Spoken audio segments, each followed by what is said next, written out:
গর্ভধারিণী মা, কবি ফয়জুস সালেহীন। দেখলে তালেব, কেমন কানায় কানায় পরিপূর্ণ হয়ে গেছে বৃদ্ধাশ্রমগুলোর প্রতিটি কামরা। স্থান সংকুলানের অভাবে যত্রতত্র ব্যাঙের ছাতার মতন গড়ে উঠেছে নতুন নতুন বৃদ্ধাশ্রম। অথচ সে সকল কুলাঙ্গার সন্তানেরা একবারের জন্যেও অনুধাবন করতে পারেনি মায়ের পায়ের নিচেই সন্তানের বেহেশত। একবারও জানার চেষ্টা করেনি মায়ের পদযুগলে চুম্বন করা মানে চুম্বন এঁকে দেয়া বেহেশতের চৌকাঠে।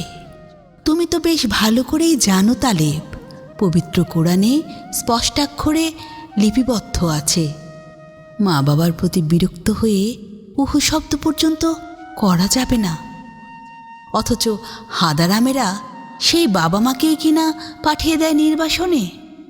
আঘাত দিয়ে তাদের মনে কি লাভ বলো, শত পুণ্যের দিকে ঝুঁকে?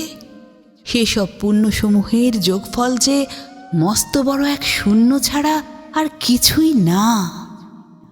জানো তালেব, এত এত বিদ্যা আর সনদ অর্জনের পরেও আজও ওরা বিচক্ষণ হয়ে উঠতে পারেনি সেই বেদুইন কসাইয়ের মতন, যে কিনা পরম যতনে মায়ের মুখে তুলে দিত লোকমা, বিনিময়ে অর্জন করেছিল বেহেশতে মুসানবীর সাথে সহাবস্থানের টিকিট।